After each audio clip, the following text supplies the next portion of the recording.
Pues vamos a Colosenses capítulo 2 y el versículo 8.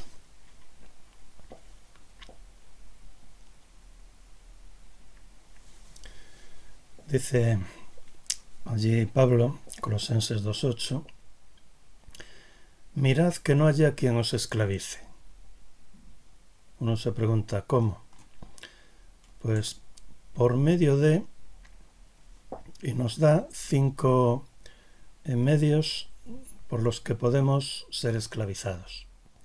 Dice, por medio de filosofías y huecas sutilezas, según la tradición de los hombres, conforme a las presuposiciones del mundo, y no según Cristo. Aquí en este no según Cristo englobamos cualquier otra cosa. Así que mirad que no haya quien os esclavice por medio de filosofías y huecas sutilezas, según la tradición de los hombres, conforme a las presuposiciones del mundo y no según Cristo. El otro día vimos el primer punto, la esclavitud espiritual, y del segundo punto, los medios de esclavitud espiritual, pues vimos el primero, las filosofías, las filosofías de este mundo. Y hoy vamos a ver los dos siguientes, las huecas sutilezas y la tradición de los hombres. Mirad que no haya quien os esclavice por medio de filosofías y huecas sutilezas. Huecas sutilezas. Pablo describe las filosofías de los falsos maestros, aquellos falsos maestros de Colosas, como huecas sutilezas. ¿Qué es eso de huecas sutilezas? Una diferencia sutil es una diferencia pequeña, casi inapreciable. Una enseñanza sutil es una enseñanza cuya verdad o mentira es difícil de apreciar. No es fácil de ver si es verdad o es mentira. No son enseñanzas claras y evidentes, sino oscuras y confusas. Y además son huecas, porque son pura fachada, son de cartón, son huecas por dentro. Tomemos unos ejemplos. A veces nos dan imagínate que nos den a comparar una tela con otra, que tienen el mismo color, aparentemente a simple vista parecen la misma tela, pero si te fijas bien, ves que el color difiere un poquito, que hay una diferencia sutil de color. Y si le tocas, ves que hay una pequeña diferencia al tacto, una diferencia sutil al tacto. Eso es lo que significa una sutileza. En el mercado de imitaciones y falsificaciones, ya sabéis, está lleno. Ropa, zapatos, bolsos, relojes, etcétera, etcétera. De todo hay imitaciones y falsificaciones, y que no es fácil distinguir un producto original de marca de una falsificación, ¿verdad? La diferencia, ¿cuál es? Es muy sutil, no es fácil distinguir una cosa de otra. Los técnicos, los especialistas en relojes, por ejemplo, saben distinguir cuál es el verdadero de cuál es el falso, pero hay una diferencia sutil. El pasado año, mi mujer y yo fuimos a Madrid a encontrarnos con nuestros hijos y aprovechamos para visitar el Museo del Prado. Las paredes estaban llenas de cuadros, todos originales, por supuesto. Pero de pronto entramos en una habitación y había un señor en el centro, con un caballete y con un lienzo.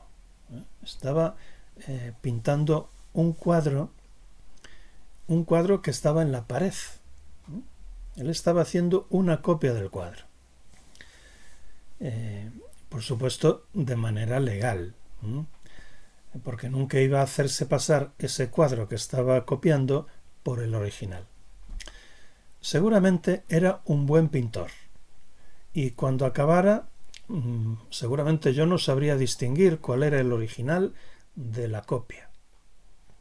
Pero un crítico de arte entendido sí sabría distinguirlos, porque vería las diferencias sutiles entre ambos. Si alguien te dice, la Biblia es la palabra de Dios. Bien, tú estarías de acuerdo. Si alguien te dice, la Biblia no es la palabra de Dios, tú claramente sabes que esa es una enseñanza falsa, ¿verdad? Pero si te dice sutilmente, la Biblia contiene la palabra de Dios,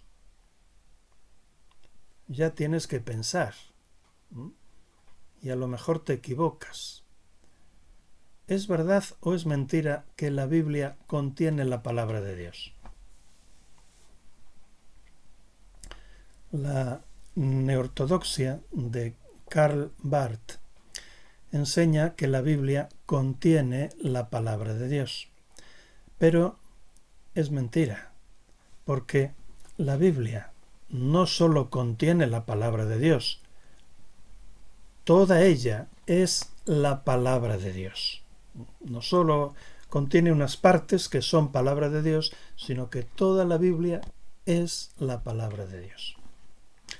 El peligro, como veis, nunca está en las mentiras evidentes, las que son fáciles de distinguir, sino en las medias verdades.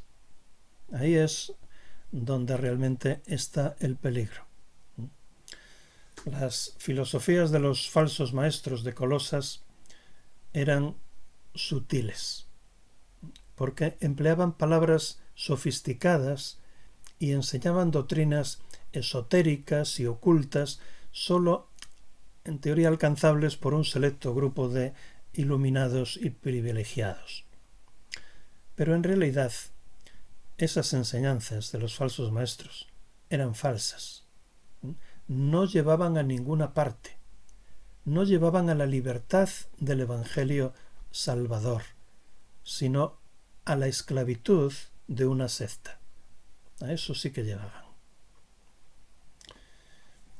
Y además eran sutilezas huecas, de cartón, pura fachada, vanas e ilusorias, porque no conducían a un mayor conocimiento del Dios vivo,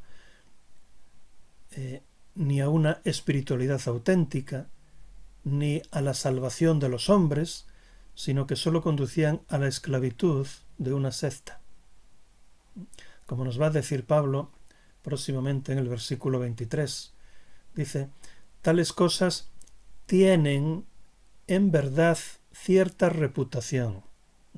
Tales cosas tienen reputación de sabiduría en una religión impuesta por uno mismo y en una falsa humildad y severo trato del cuerpo. Pero tienen reputación, pero no tienen valor alguno contra los apetitos de la carne. Las enseñanzas de los falsos maestros tienen reputación, pero no tienen valor alguno, porque son enseñanzas huecas, sutilezas. Tienen reputación, pero no tienen valor alguno. Son puro cartón, fachada. En el fondo son huecas sutilezas. El tercer medio de esclavitud viene a continuación. Dice, mirad que no haya quien os esclavice por medio de filosofías, que ya lo vimos, y huecas sutilezas, que lo acabamos de ver, según la tradición de los hombres. La tradición, que ya comentamos algo el domingo pasado. La tradición. ¿Qué es una tradición? Una tradición es una enseñanza o una práctica que se transmite de generación en generación. Estamos llenos de tradiciones. Celebramos todos los años muchas tradiciones. Las fiestas suelen ser tradiciones, las festividades. En sí, una tradición es algo moralmente neutro. No es bueno ni es malo en sí. Pero lo mismo que existían filosofías buenas y malas, también hay tradiciones que son buenas y otras que son malas. Así, la enseñanza de la Iglesia puede considerarse una tradición. La enseñanza que se ha venido acumulando a lo largo de los siglos, la enseñanza de la Iglesia, es una tradición. Pero, para ser verdadera, debe sujetarse a la revelación de Dios en la Biblia. Debe sujetarse a la palabra de Dios. No puede contradecirla. Una tradición es una transmisión. Tradición, transmisión. Y como vimos en el versículo anterior, los colosenses también habían recibido la sana tradición de Dios por boca de Epafras. Dios se la había revelado a Pablo, Pablo a Epafras y Epafras a los colosenses. Y además una tradición oral, verbal, porque aún no estaba escrito el Nuevo Testamento. Lo malo de las enseñanzas de los falsos maestros no era pues que fuera tradicional, que fuera una tradición, sino que era una tradición de los hombres, no de Dios. Era una tradición hecha por los propios hombres. Predicaban doctrinas de hombres que no llevaban la autorización y el respaldo de Dios. A lo largo de toda la historia, el hombre siempre ha querido suplantar la revelación de Dios, la Biblia, la revelación de Dios con teorías humanas. Pero cualquier idea, filosofía o tradición que no tenga en cuenta la revelación de Dios es sumamente peligrosa. Aunque no hable mal de la revelación de Dios, de la Biblia, si no tiene en cuenta a Dios y su palabra, es sumamente peligrosa. Cualquier forma de filosofía humana que empieza con el hombre y termina con el hombre, haciendo de la razón humana la única medida de la verdad, sin tener en cuenta a Dios, es sumamente peligrosa. Ahora, no quiere decir que el cristiano no deba acercarse a la Biblia, que no quiere decirse que el cristiano deba acercarse a la Biblia con una fe ciega. No debemos de acercarnos con los ojos cerrados, sin pensar, todo lo contrario. Debemos de utilizar la razón, porque somos seres pensantes y racionales, así nos creó Dios. La Biblia tenemos que interpretarla de una manera racional, pensando, pero no poniendo nuestros pensamientos por encima de ella. Lo que debemos de hacer, lo que no debemos de hacer es traer nuestras premisas, nuestras presuposiciones filosóficas que influyan y distorsionen el estudio y la interpretación de las Escrituras. Sino que debemos de acercarnos a la Biblia consciente de nuestros límites, de los límites de nuestro intelecto y de las distorsiones de nuestra mente a causa del pecado, reconociendo que solamente la palabra de Dios es la que determina la verdad, solo la palabra de Dios, no nuestra razón. Nuestra razón debe de sujetarse a la palabra de Dios. En este sentido, la fe no excluye la razón de ninguna manera, pero prevalece sobre ella. La fe no excluye la razón, al contrario, la necesita, porque somos seres pensantes, racionales. Lo que no puede ser es que la razón, que está distorsionada por el pecado, campe a sus anchas, sin sujetarse por la fe a la revelación de la palabra de Dios. Si Dios existe, y si Dios se reveló a los hombres a través de la Biblia, la Biblia, es la manera de relacionar la fe con la razón. La fe con la razón a través de la revelación de Dios. Así que el simple hecho de que las personas hayan creído en algo y lo transmitan de generación en generación no significa que sea verdad. Muy a menudo, la tradición solo sirve para perpetuar un error y un error tras otro. Por ejemplo, el judaísmo. El judaísmo del primer siglo es el ejemplo típico de los efectos de la tradición. Los líderes y maestros judíos habían añadido tantas costumbres y rituales y enseñanzas a la palabra de Dios, al Antiguo Testamento, que ya no era posible distinguirla de las tradiciones de los hombres. Vamos a leer un texto en el que Jesús expresa lo que pensaba de todo esto. Dice en Marcos 7, versículos 1 al 13. Marcos 7. Se reúnen en derredor suyo los fariseos y algunos de los escribas llegados de Jerusalén, es decir, eran los líderes religiosos del pueblo, no de aquel pueblo, sino los líderes religiosos venidos de Jerusalén, de toda la nación, los más importantes de la nación judía. Entonces llegaron junto a Jesús. Y al ver a algunos de sus discípulos que comían los panes con manos sucias, es decir, no lavadas, ahora veremos si estaban lavadas o no, y dice, aclara entre paréntesis, porque los fariseos y todos los judíos, cumpliendo la tradición de los ancianos, no comen a menos que se laven las manos a fuerza de puños. Parece que se las lavaran así a fuerza de puños. Lo dice literalmente. Lo que quiere decir es que los escribas y fariseos no comían nada a menos que se las lavaran muy bien, frotando bien, con energía, no de cualquier manera. Continúa el versículo 4. Y al regresar del mercado, tampoco comen a menos que se rocíen.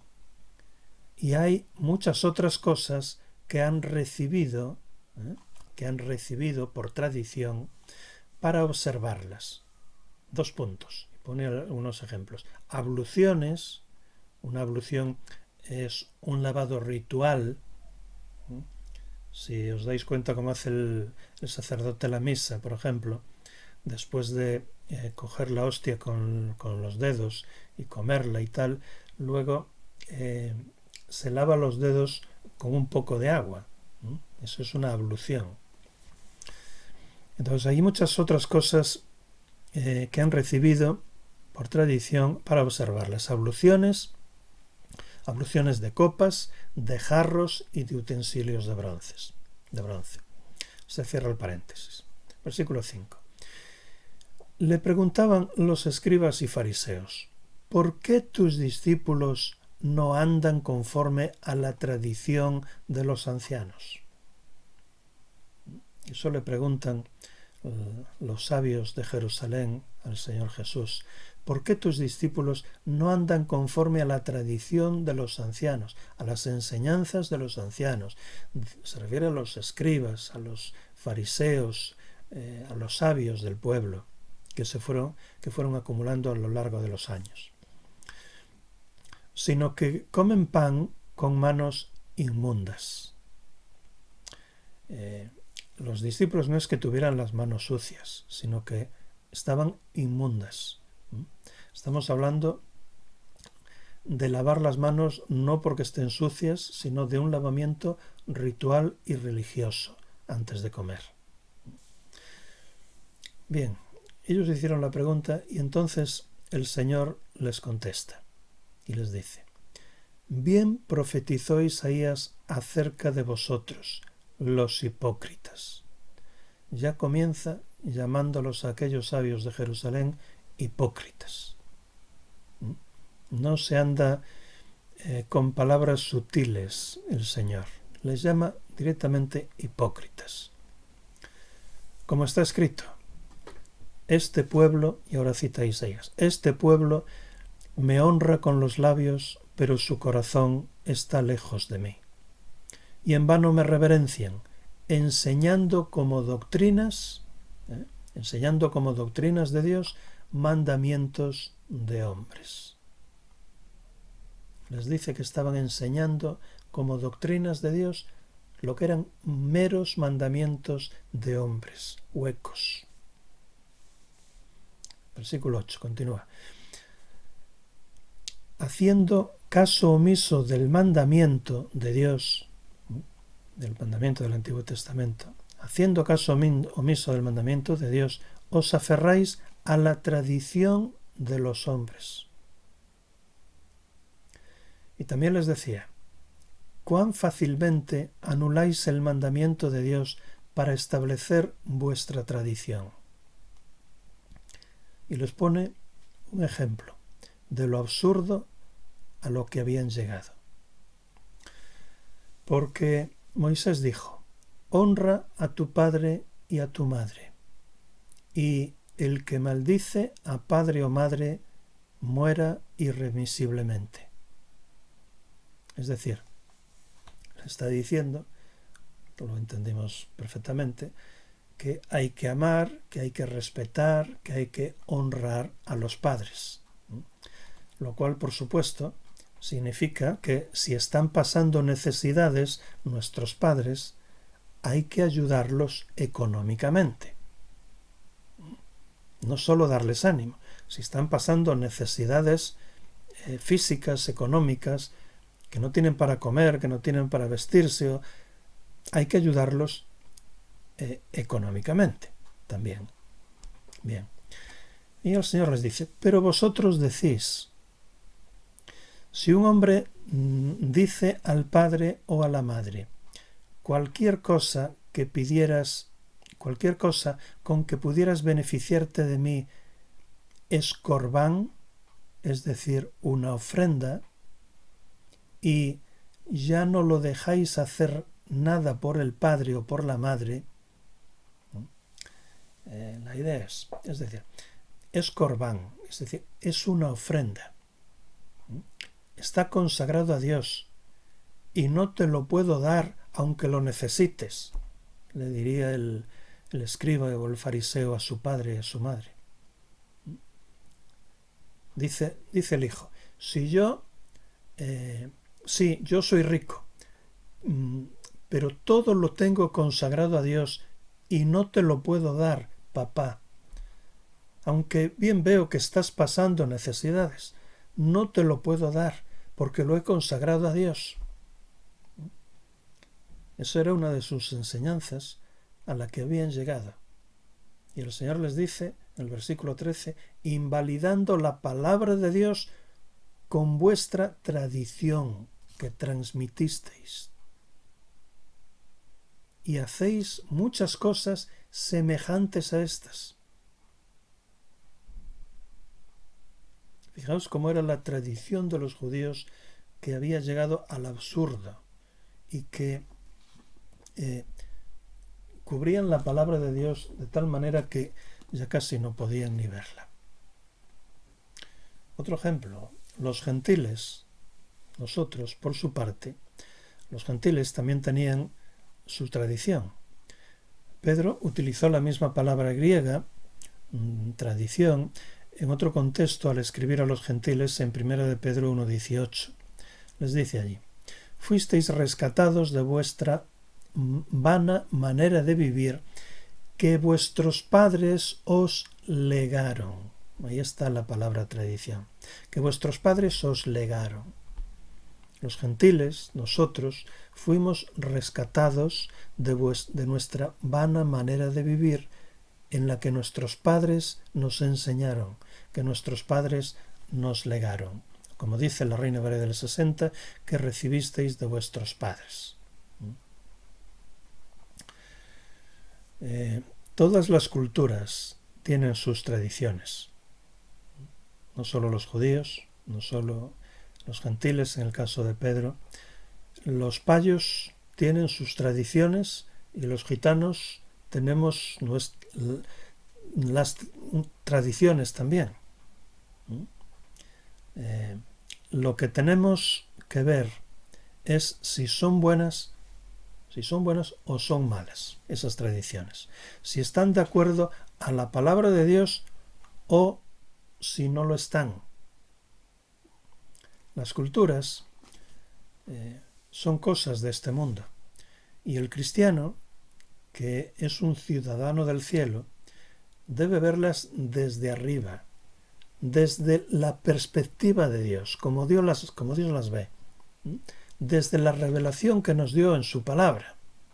Así debemos de ver a este mundo, a sus filosofías, a su cultura, a sus tradiciones, como Dios las ve. Las culturas y tradiciones de este mundo suelen consistir en ignorancia y falsedad, transmitidas, eso sí, de generación en generación. ¿Por qué? Porque fueron creadas por los hombres, sin tener en cuenta a Dios.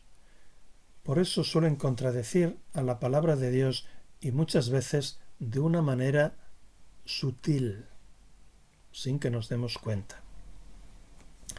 El ser humano siempre ha tomado grandes libertades en cuanto a lo divino. Siempre ha sido muy creativo en sus ideas religiosas.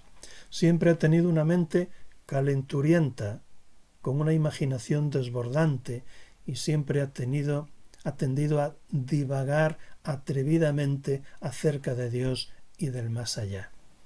Pero todo esto sin tener base autorizada alguna para sus especulaciones y elucubraciones.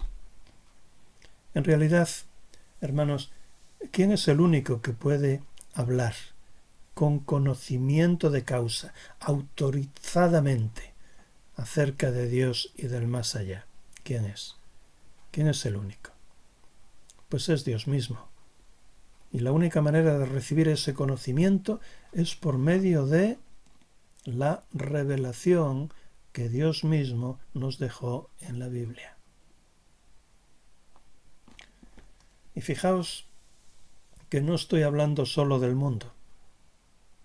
El mundo es lógico que piense así y que se pierda en sus divagaciones, especulaciones y elucubraciones filosóficas sin tener en cuenta a Dios. El problema, hermanos, no es el mundo.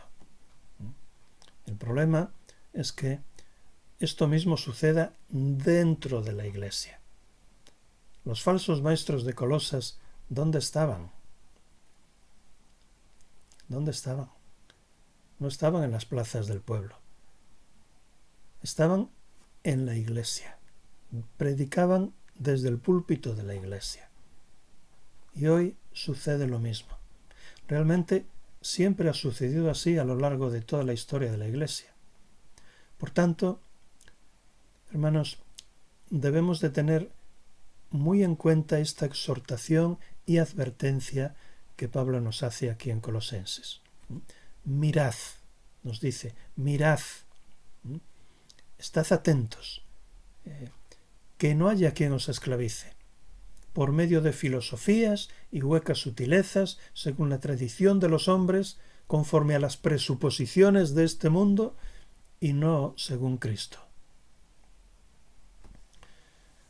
Así que Pablo les dice a los colosenses que las enseñanzas de los falsos maestros parecen trascendentes y espirituales, pero son meras tradiciones de los hombres, sin fundamento ninguno y sin autoridad divina, las cuales, si se dejan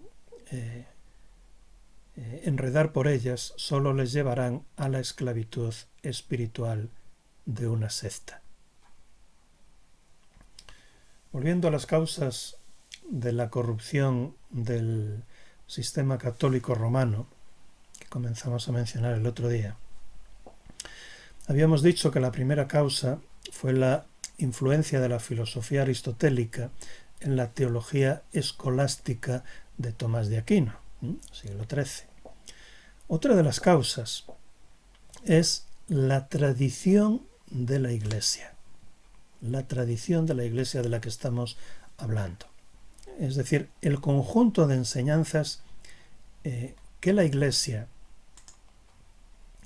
católica, ha ido recogiendo, recopilando, acumulando de los concilios, de los padres apostólicos, de los padres de la Iglesia, de los papas, de los santos, de los maestros de la Iglesia, etcétera, etcétera, a lo largo de estos 20 siglos de historia. Esta tradición ocupa un lugar igual y aún superior a las Escrituras en la Iglesia de Roma. No atacamos la tradición interpretativa de las Escrituras con tal de que esa tradición se le dé un lugar por debajo de la revelación de la palabra de Dios, que no se le dé una autoridad y un valor de infalibilidad